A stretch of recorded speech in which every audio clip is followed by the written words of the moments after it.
Bon après-midi tout le monde. J'ai le plaisir de vous souhaiter la bienvenue à cette première rencontre de la Fondation de Hannah Trust. Nous avons le privilège de partager ce temps avec vous. J'aimerais passer la parole à Gianluca, notre technicien, pour partager avec vous les instructions des traductions simultanées. Bonjour, bonsoir, bon après-midi.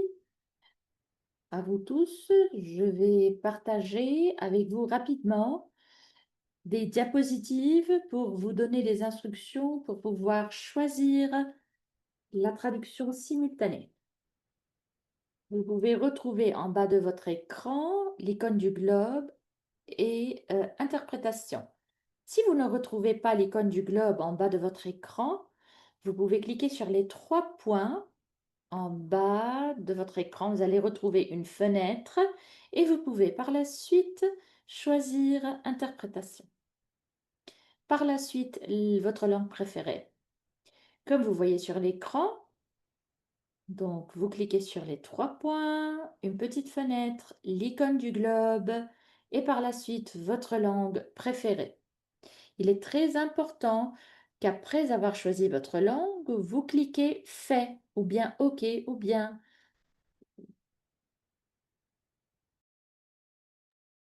Donc je vais répéter. En bas de votre écran, si vous êtes connecté depuis votre ordinateur, vous allez voir l'icône du globe. Si vous n'arrivez pas à la trouver, donc choisissez les 3 points. Vous allez avoir une fenêtre et sur la fenêtre, vous avez l'icône du globe comme vous voyez sur l'écran. Et vous cliquez sur l'icône du globe et par la suite, votre langue préférée.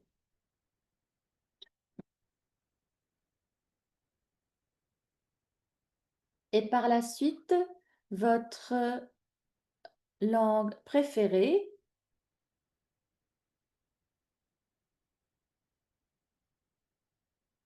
Merci. Donc, vous pouvez écrire dans le chat si vous avez besoin. Je suis à votre disposition. Et je donne la parole à la sœur. Je suis sœur Chivonne, du Sacré-Cœur de Jésus et Marie. Je suis la coordinatrice du programme ici à l'Hannah Trust. En réponse aux besoins des sœurs dans le monde, nous avons décidé d'offrir une série de rencontres. Notre première rencontre aujourd'hui va être l'introduction et avant de ne commencer, nous allons commencer par une prière. Je vais partager la prière avec vous et en vous invitant en entrant dans un moment de silence pour entrer dans notre espace sacré.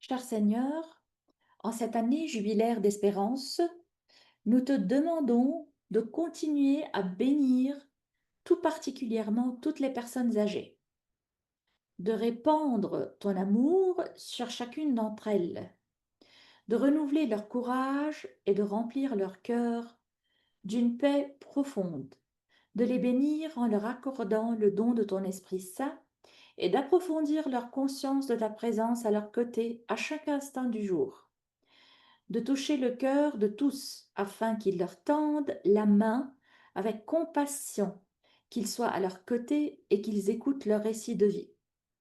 Nous apprenons de leur sagesse et honorons leur présence dans nos familles, notre Église et nos communautés mondiales. Nous prions pour que tous les gouvernements défendent la dignité de chacun et chacune et les protègent dans les décisions qu'ils prennent. que nous puissions, nous, tes disciples, défendre les droits des personnes âgées et être la voix de ceux qui n'ont pas de voix et être les agents d'un changement transformateur qui témoigne de l'amour guérisseur, libérateur et responsabilisant de Dieu.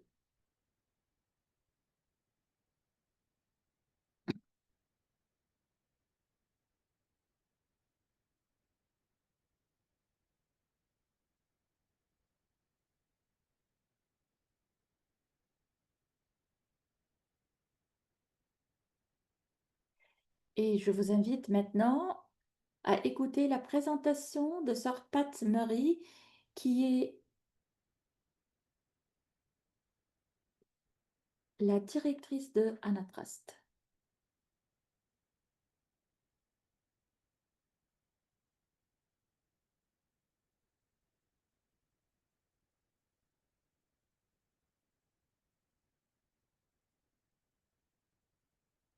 Bon après-midi, bonsoir. Je suis Sœur Pat Murray. Je suis la présidente de Anatrust et je suis ravie de vous accueillir à ce premier webinaire d'une série qui portera sur les personnes âgées, les soins aux personnes âgées et le vieillissement dans la dignité et l'épanouissement. Au cours de cette série de webinaires, qui s'appuiera sur les valeurs spirituelles du vieillissement, mais aussi sur les valeurs de la vie consacrée, nous aborderons différents sujets et thèmes. Je pense que nous savons tous que nous vieillirons à un moment donné, mais nous devons commencer ce processus et le comprendre à un âge beaucoup plus précoce que par le passé. Je pense donc que ces webinaires nous offriront des ressources, des éléments de réflexion et des idées d'action concrètes. Ils seront bénéfiques non seulement pour les sœurs âgées dans les communautés, mais aussi pour celles qui sont et ceux qui sont sous notre responsabilité, tant au sein de nos communautés que dans un environnement plus large. Je crois que l'Anatrust apportera une contribution substantielle à l'ensemble du domaine de la réflexion sur le vieillissement et les soins aux personnes âgées. Je souhaite donc beaucoup de succès à cette série de webinaires et j'espère que vous apprécierez les sujets qui seront présentés au cours de l'année prochaine. Merci beaucoup, Sœur Pat. J'aimerais maintenant introduire Sœur Liliane. Elle est des Sœurs carmélites de New York. Elle va nous présenter donc aujourd'hui le sujet de la démence. Bonjour tout le monde, donc je vais partager avec vous mes slides. J'ai aussi mon collègue qui est membre de faculté. Il est un intervenant, un conférencier formidable. Nous sommes ravis de l'avoir aujourd'hui parmi nous. Donc pourquoi étudier? Donc Alfred et moi-même,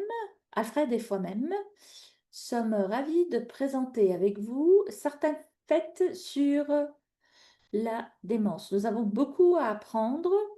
Nous espérons que ces informations vont vraiment attirer votre attention et aussi vont nous permettre d'explorer avec vous pour avoir une idée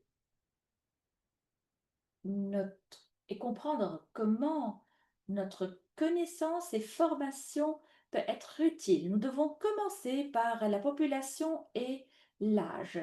Dans la diapositive que vous voyez, vous pouvez voir que ce qui est en rouge a 30% ou bien plus au-delà de 60 ans, bien que les pays avec moins que 10% ou moins de 60, des personnes de 60 ans et en couleur verte. C'est la même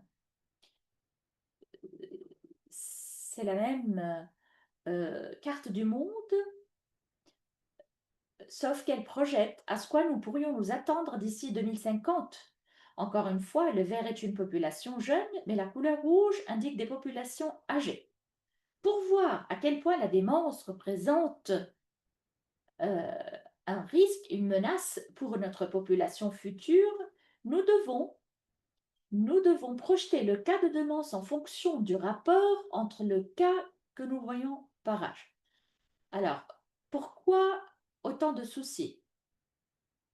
La démence est la maladie qui n'est pas traitée, donc la maladie non guérie. J'ai entendu beaucoup de thérapie, parler de thérapie les dernières 25 ans, mais encore nous n'avons pas vraiment de soins, de guérison. C'est ce que nous pouvons, c'est à quoi nous pouvons attendre par rapport au cas de démence dans le monde entier.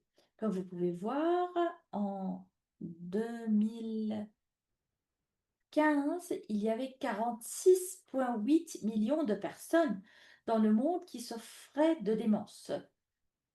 On s'attend à ce que ce nombre double presque d'ici 2030 pour atteindre 74,7 millions et triple d'ici 2050 pour atteindre 131 millions et demi. Comme vous pouvez le constater, on s'attend à ce que cette croissance rapide soit davantage ressentie en Asie, en Amérique, qu'en Afrique et en Europe. Donc ces statistiques confirment la nécessité d'étudier la démence. Alors que la plupart de nos communautés connaissent une population vieillissante, dans de nombreuses communautés, des sœurs sont déjà atteintes de diverses formes de démence, et certaines d'entre elles risquent de la développer. En acquérant une compréhension globale de la démence et de ses symptômes, nous pouvons améliorer les résultats pour nos sœurs. Cette connaissance peut dissiper les nombreux stigmates associés aux personnes atteintes de troubles de la mémoire, comme l'idée qu'elles sont incapables d'effectuer des tâches ou de continuer à participer aux routines quotidiennes, en particulier dans les premiers stades. Il est impératif que nous respections leur réalité vécue et que nous encouragions leur inclusion alors qu'ils progressent dans une nouvelle normalité. Il s'agit notamment de leur fournir des exercices spirituels adaptés et de s'assurer qu'ils sont pleinement engagés dans la vie communautaire. Donc, quelle est la définition de la démence?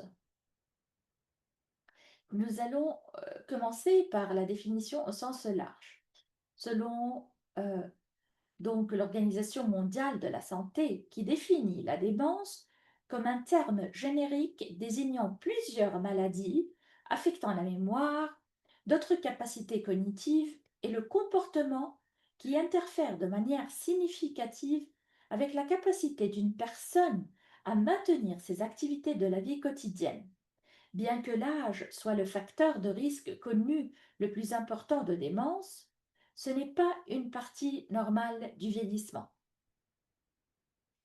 L'Institut national du vieillissement des États-Unis définit la démence comme la perte du fonctionnement cognitif, de la pensée, de se souvenir, de raisonner à un point tel qu'elle interfère avec la vie et les activités quotidiennes d'une personne. La façon dont ces symptômes sont reconnus et traités varie selon la culture et la religion. Pardon. La démence n'est pas une maladie spécifique. Il s'agit d'un terme générique désignant les symptômes du déclin cognitif, notamment la perte de mémoire, la confusion, le mauvais jugement et les changements du comportement ou de langage. La démence est causée par des lésions des cellules cérébrales dues à des maladies neurodégénératives progressives comme la maladie d'Alzheimer, les maladies vasculaires, la maladie à corps de Lewy et d'autres. Les symptômes sont persistants, s'aggravent avec le temps et ne font pas partie du vieillissement normal. Mais Et c'est important, tous les cas de perte de mémoire ou de confusion ne sont pas synonymes de démence. Le diagnostic de démence nécessite une déficience suffisamment grave pour interférer avec le fonctionnement quotidien et est généralement progressif. En regardant donc ces symptômes, donc la cause la plus commune de la démence est marquée par le changement de la structure du cerveau comme l'accumulation de plaques amyloïdes et d'enchevêtrement de taux. On estime que la maladie d'Alzheimer est à l'origine d'environ 60% de toutes les démences diagnostiquées. Vient ensuite la démence vasculaire qui est causée par une réduction du flux sanguin vers le cerveau, souvent à la suite d'un accident vasculaire cérébral. On estime que la démence vasculaire représente environ 20% de toutes les démences diagnostiquées. On estime que la démence à corps de Louis représente environ 4 à 16% de toutes les démences diagnostiquées.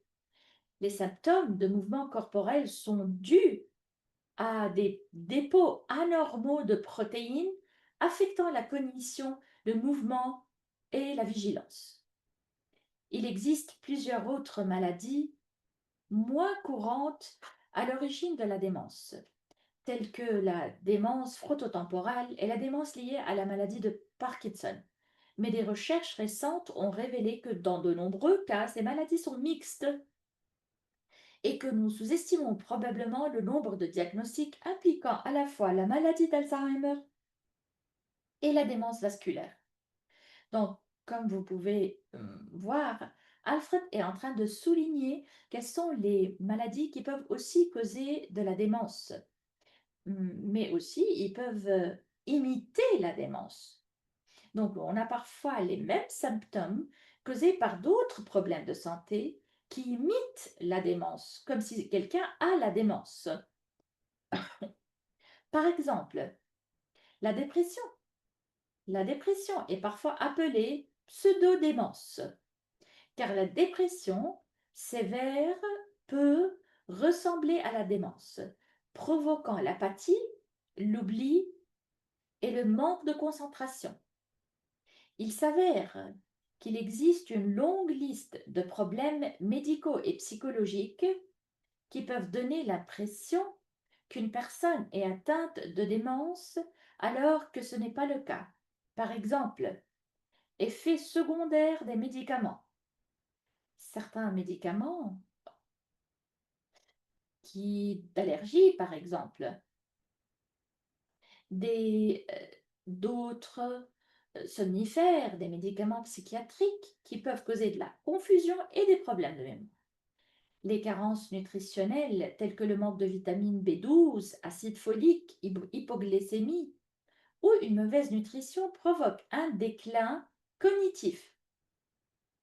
Des troubles thyroïdiens, comme vous pouvez voir, la liste peut continuer et continuer.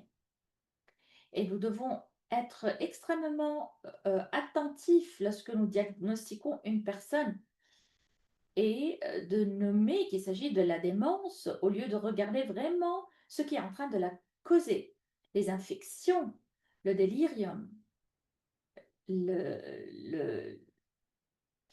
donc le manque de sommeil, euh, la privation de sommeil chronique, de sommeil, l'apnée, l'incapacité de dormir.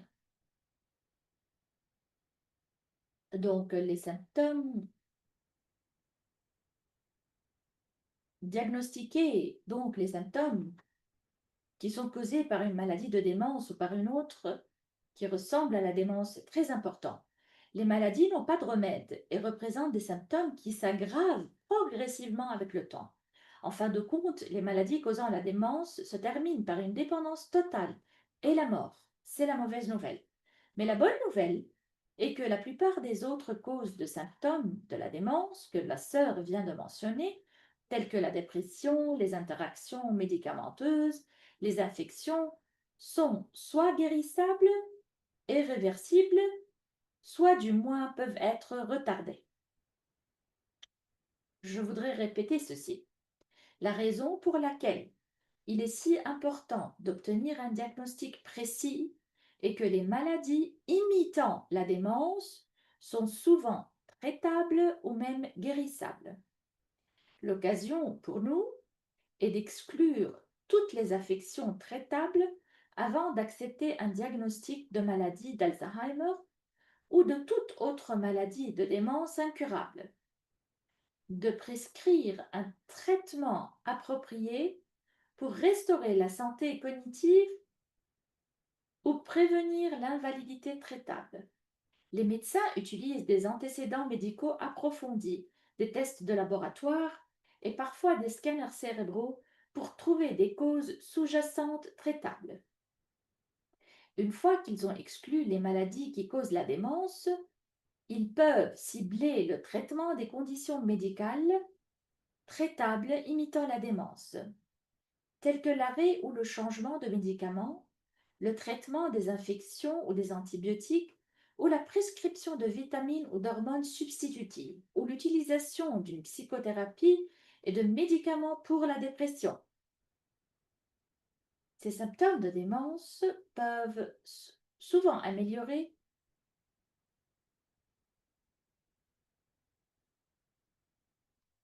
Donc, nous allons répéter certaines notions. Dans la diapositive, Alpha a souligné l'importance d'un diagnostic précis de la cause de la déficience cognitive.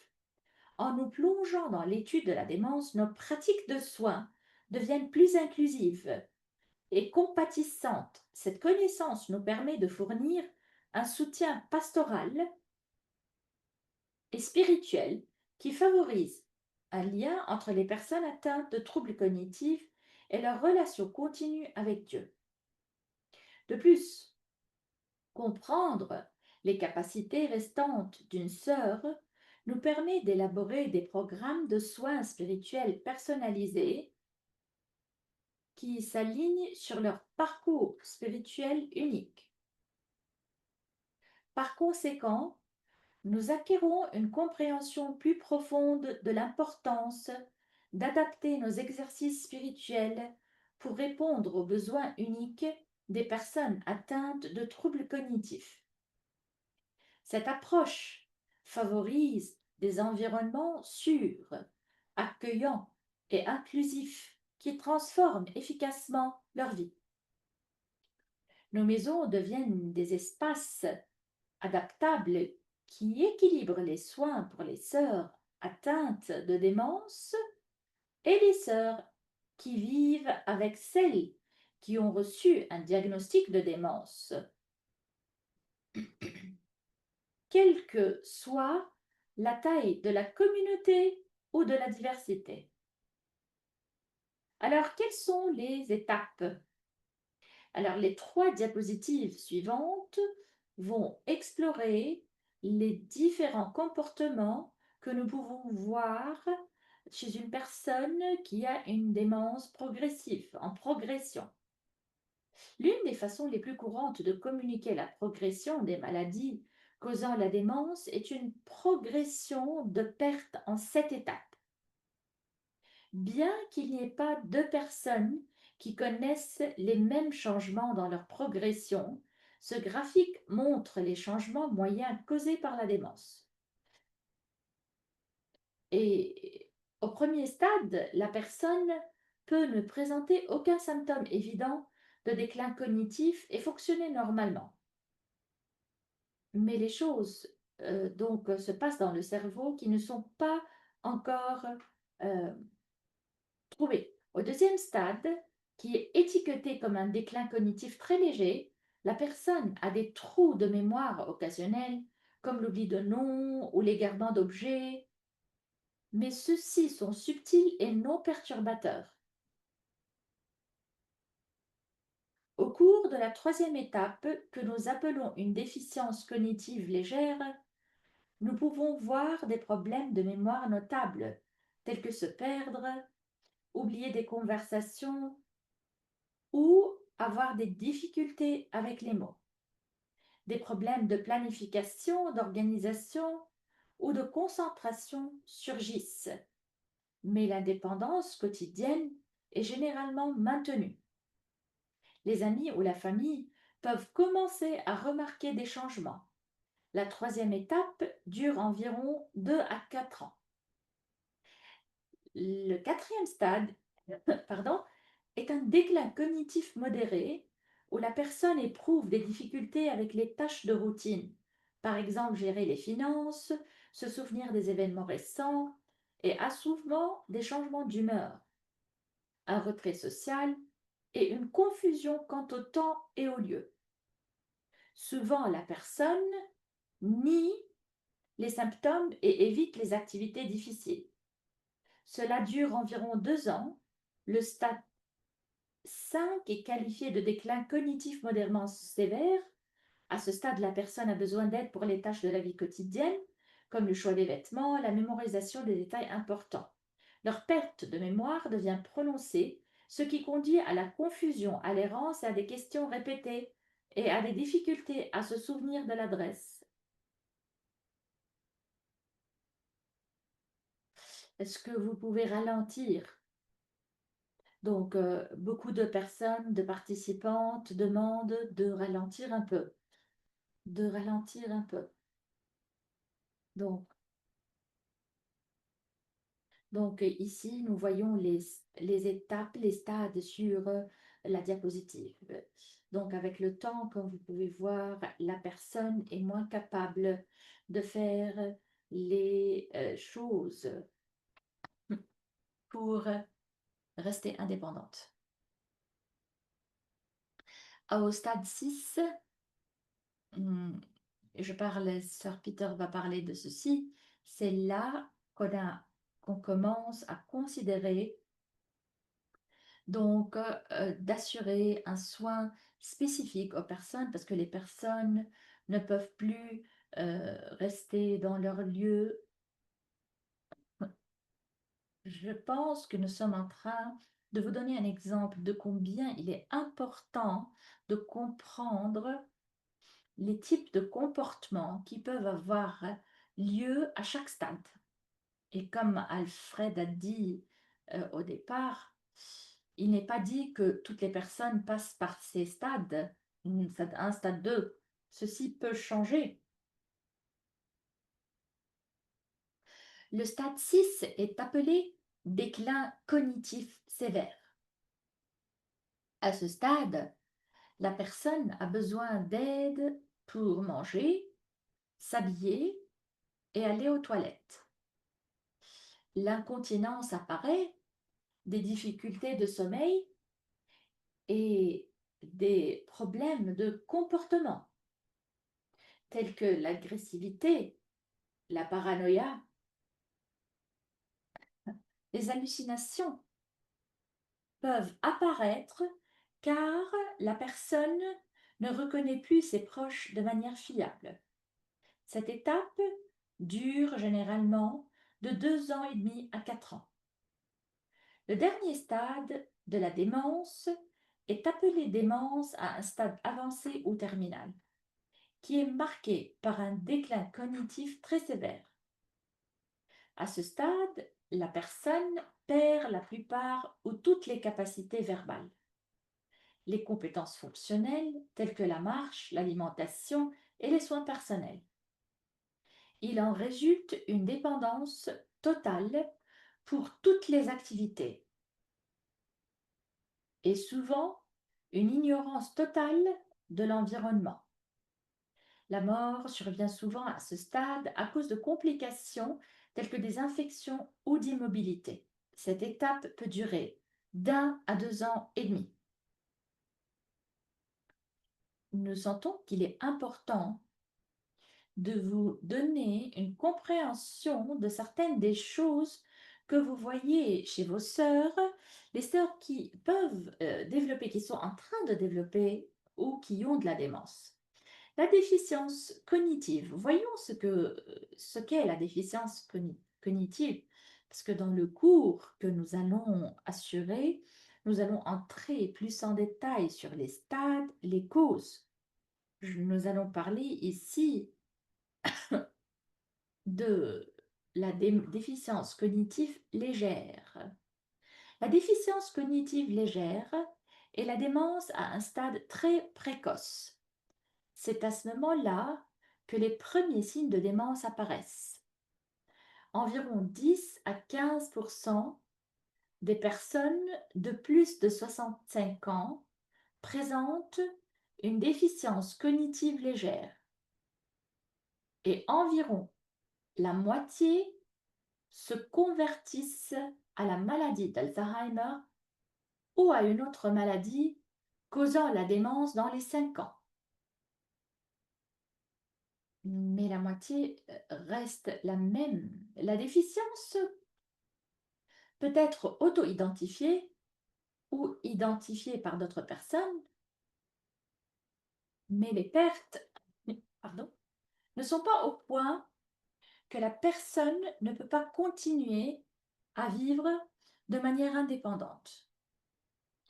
Le diagnostic, elles auront besoin de plus d'aide. Le diagnostic de troubles cognitifs légers est important car 50% des personnes atteintes de troubles cognitifs légers peuvent faire des choses pour prévenir ou ralentir leur progression vers la démence à un stade précoce. Lorsque l'interdépendance est perdue, nous disons que la personne est passée d'une prédémence à une démence précoce. C'est pourquoi l'identification d'une déficience cognitive légère est le moment le plus précoce et le plus important pour intervenir lorsque vous voyez des symptômes précoces de démence. Dans notre diapositive suivante, donc de l'Alzheimer aux autres donc ceci montre pourquoi reconnaître, identifier la démence est important. Donc cette image est un scan du cerveau. Elle montre l'activité. Donc comme vous voyez le vert et le bleu, moins d'activité. Le rouge, forte activité. Et les zones noires, aucune activité. Comme vous pouvez voir dans le cerveau vieillissant normal à gauche, vous pouvez voir qu'une grande partie du cerveau est active et nécessaire au fonctionnement humain normal. Dans l'image du milieu, vous pouvez voir que les zones rouges ou actives sont réduites, tandis que les zones les plus sombres sont augmentées. Dans la dernière photo, vous pouvez voir une partie noire plus grande où il y a plus d'activité.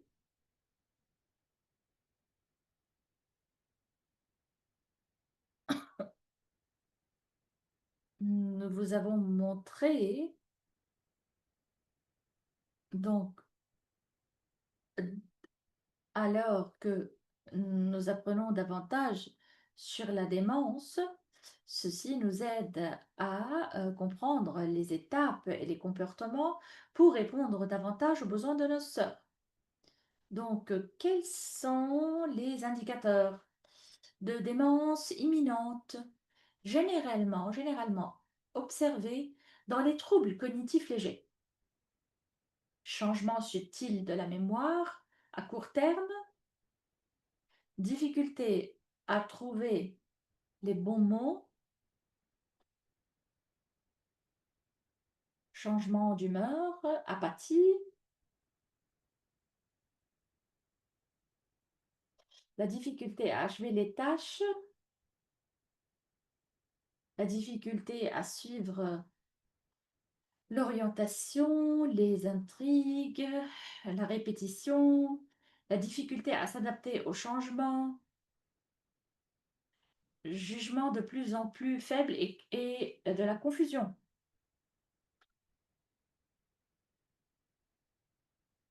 Je pense que vous avez commencé à voir que quelques-unes des sœurs avec lesquelles vous vivez ou bien que vous soignez, quels ont ces indicateurs subtils qui sont plus qu'un vieillissement normal. Donc, nous avons parlé, et je voudrais souligner ceci, nous avons parlé de la démence, des stades, des indicateurs. Donc, comment la démence est-elle diagnostiquée? Alfred a parlé de ceci, mais pour répéter,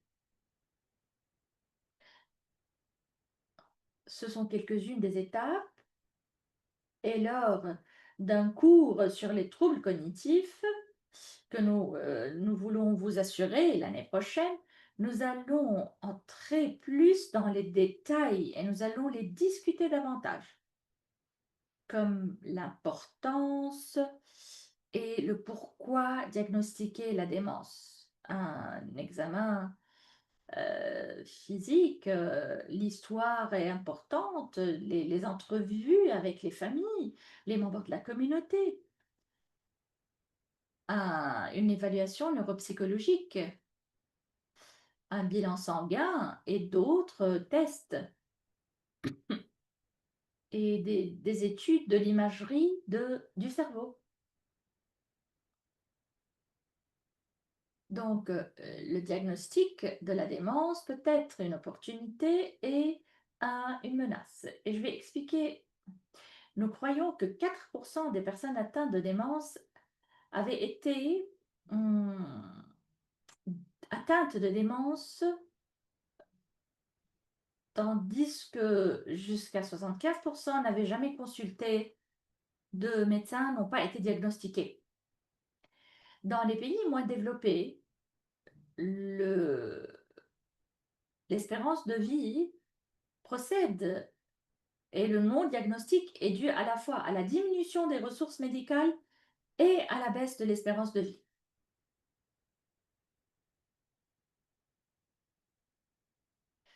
Donc, ceci commence les années 60, mais c'est aussi dans les lieux où on n'a pas assez de ressources et de soins médicaux.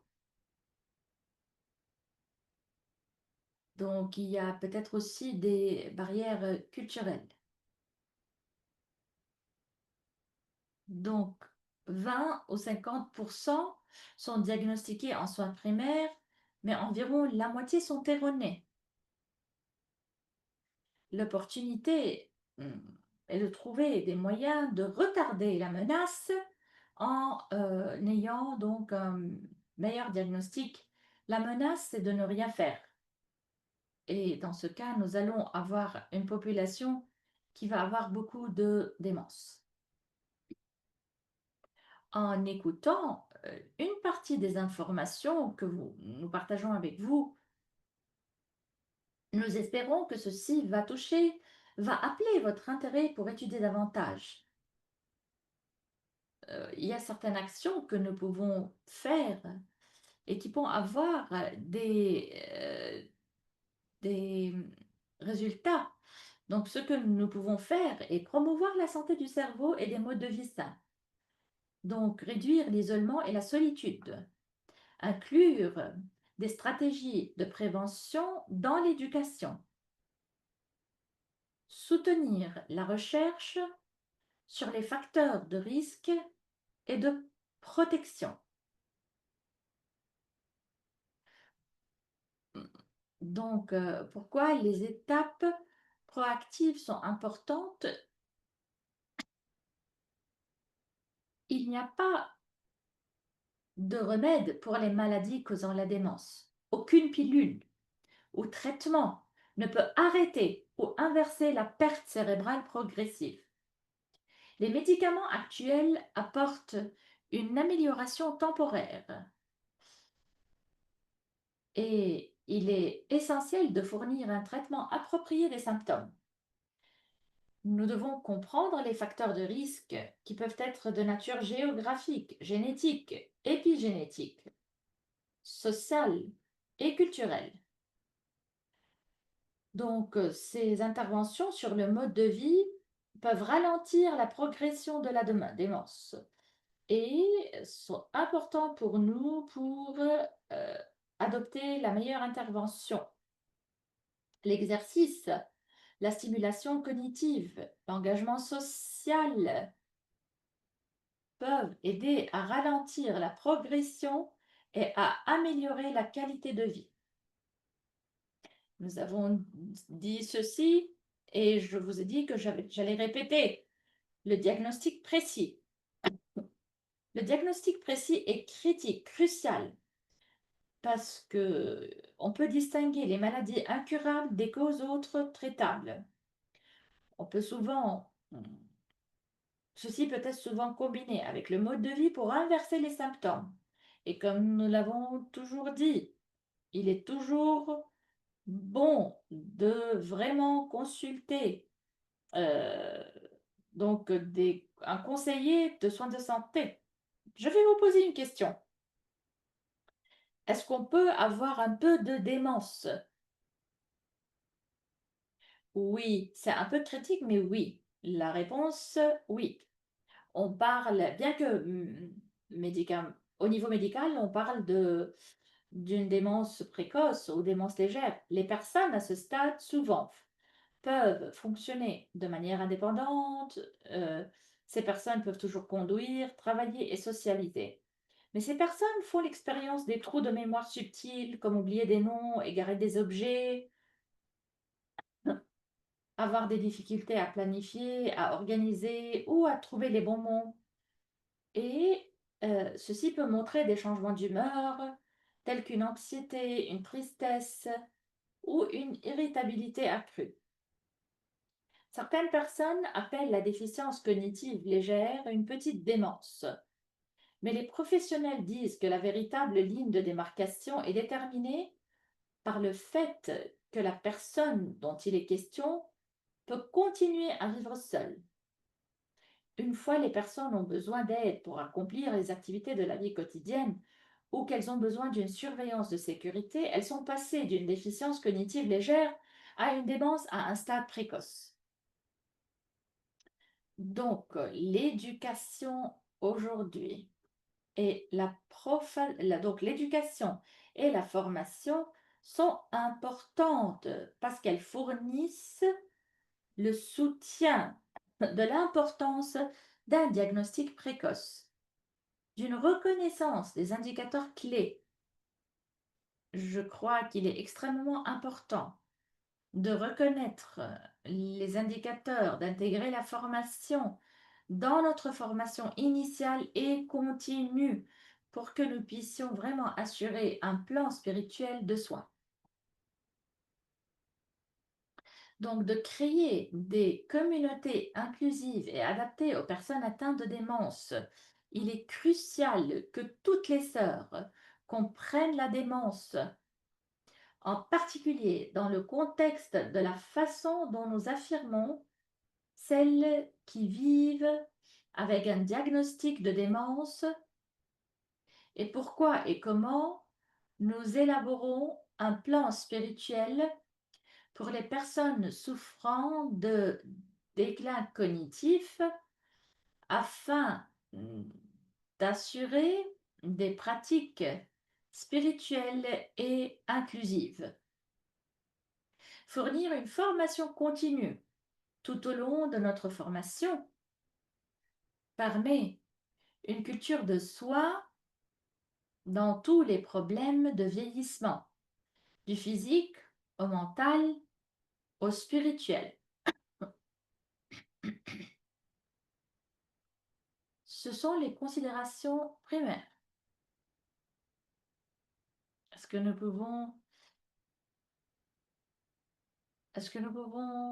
prendre une pause? Les personnes encore retiennent que c'est trop rapide. Donc, si vous pouvez vous arrêter pour que nous puissions assimiler un moment ce que vous avez déjà exposé.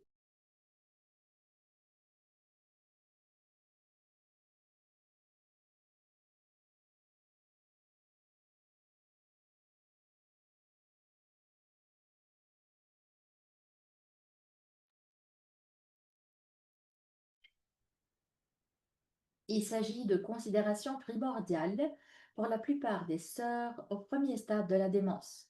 Et le fait de s'attaquer à ces problèmes est un avantage pour les sœurs atteintes de démence et leurs partenaires de soins.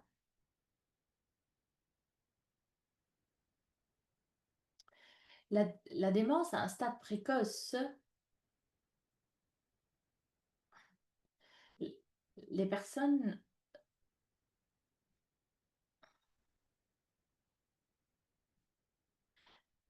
se concentrent sur le lâcher prise alors qu'elles font face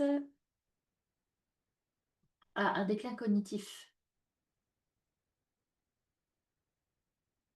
En sachant ceci, nous sommes aidés à préparer un plan de soins pour nos sœurs.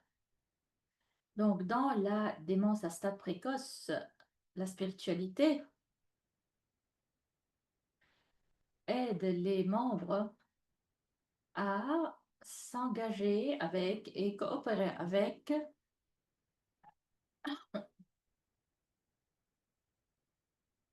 tout ce qui est associé à leur diagnostic, en accueillant donc, en favorisant un sentiment de sens, de but, de réconfort, d'espérance et d'orientation.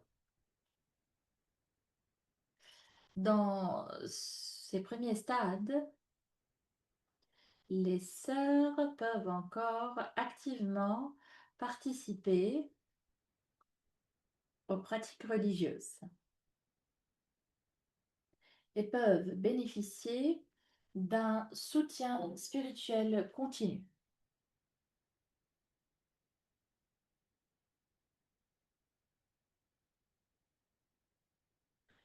Dans un stade avancé, alors que la maladie progresse, il est important pour nous d'anticiper les problèmes potentiels suivants. J'ai toujours senti, quand j'enseigne dans notre cours de spiritualité des soins, quelqu'un dit, nous avons besoin d'un autre sacrement, et ce sacrement est le ministère de la présence. Dans les stades avancés, il devient crucial d'être simplement présent avec la sœur. Donc, ceci devient une forme de soin spirituel. La communication non verbale. Les besoins spirituels sont souvent exprimés par des indices, des comportements non verbaux. C'est là où nous devons assurer des rituels familiers. Parce que malgré le déclin cognitif sévère, les individus peuvent toujours répondre à des rituels, des prières ou des hymnes familiers. Et ces hymnes,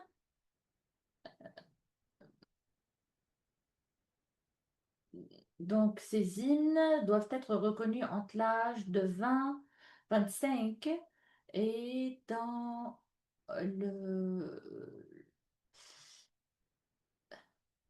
donc le stade avancé, nous commençons à voir que le soin spirituel s'appuie plutôt sur les expériences sensorielles, comme la musique ou le toucher, pour procurer réconfort et connexion.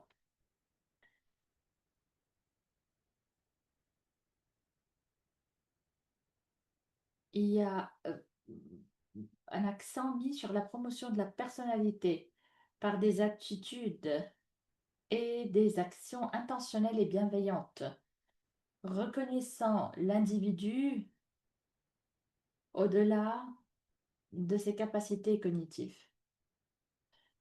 Donc, comprendre et être attentif à ces questions affirme notre ministère dans le ministère. Nos ministères résident dans notre rôle de modèle, de soin et de respect pour nos aînés. Nous incarnons le principe de la valeur, de la dignité de chaque individu. En reconnaissant ses contributions uniques à notre communauté religieuse. Donc, comment nous pouvons soutenir nos sœurs atteintes de démence? Je crois que j'ai dit ceci plusieurs fois.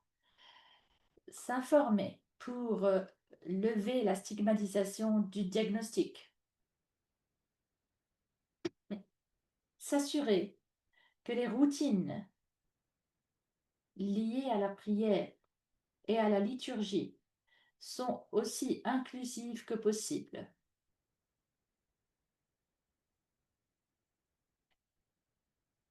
Préparer des plans de prière personnalisés. Éduquer les partenaires de soins sur les concepts de démence. Je sais qu'Alfred et moi-même, nous sommes en train de vous donner un aperçu général de ces concepts. Il y a beaucoup à partager. C'est pourquoi nous sommes très enthousiastes et nous sommes partis rapides. Nous vous demandons pardon, mais nous voulons vous encourager à continuer à étudier la démence parce que nous pensons qu'il est très important pour nos sœurs de garder leur routine spirituelle. Et pour faire ceci, nous devons avoir une compréhension, très bonne compréhension des causes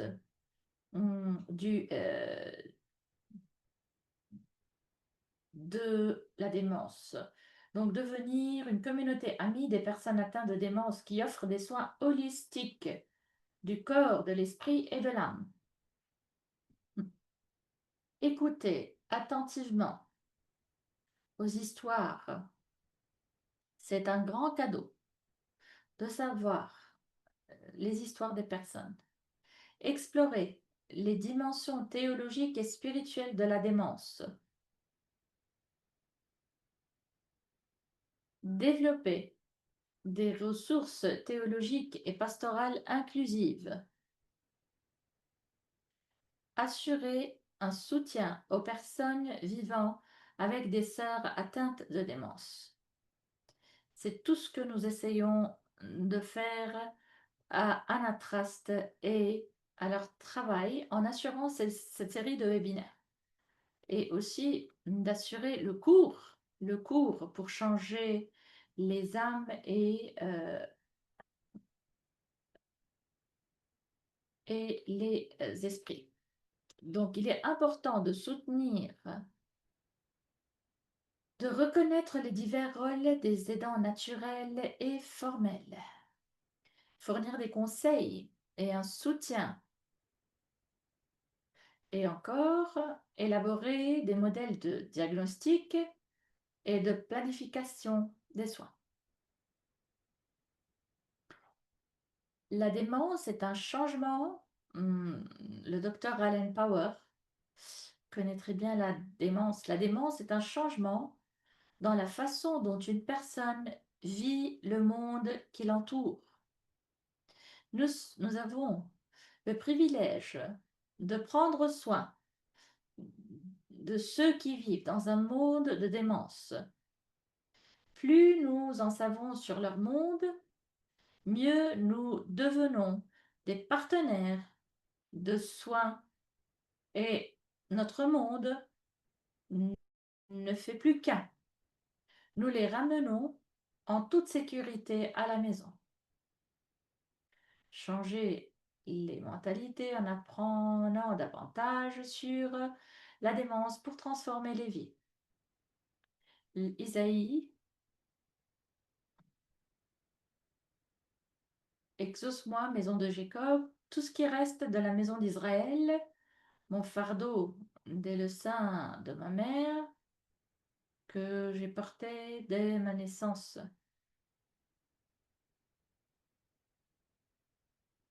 même jusqu'à la vieillesse. Je suis lui, même quand tes cheveux sont gris, je te porterai. J'ai fait cela, je te relèverai et je te porterai en lieu sûr.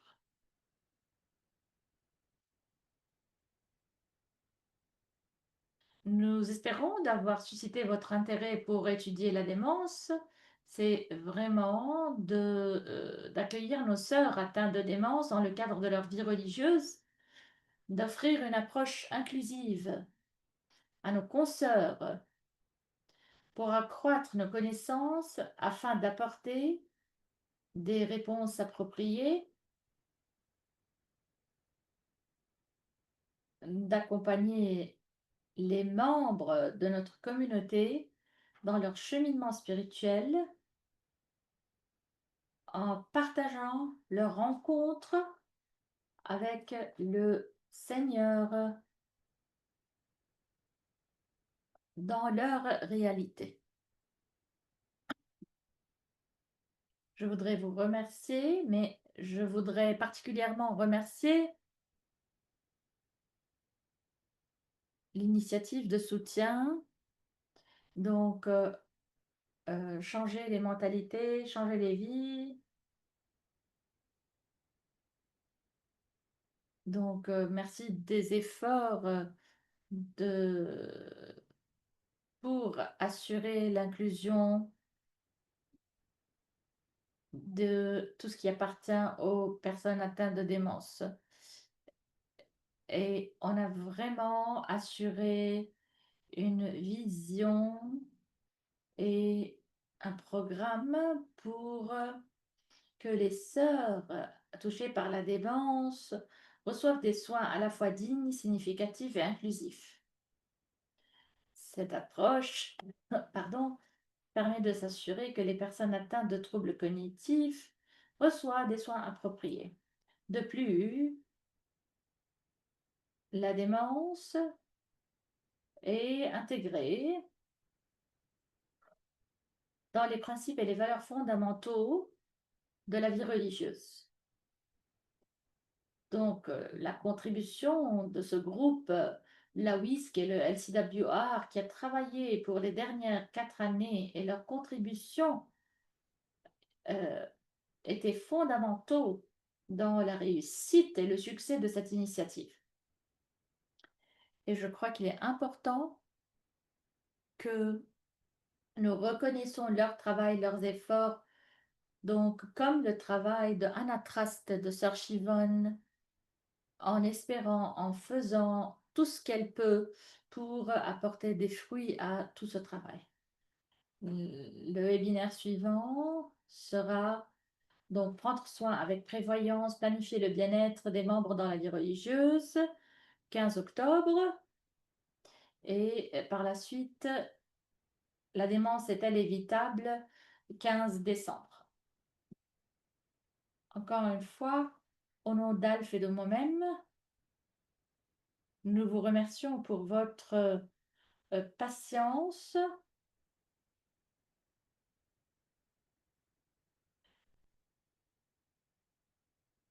Merci et j'espère qu'ensemble, nous allons trouver les moyens pour rassurer à nos sœurs qui vieillissent et avec aussi des troubles cognitifs. Merci, Sœur Chivonne.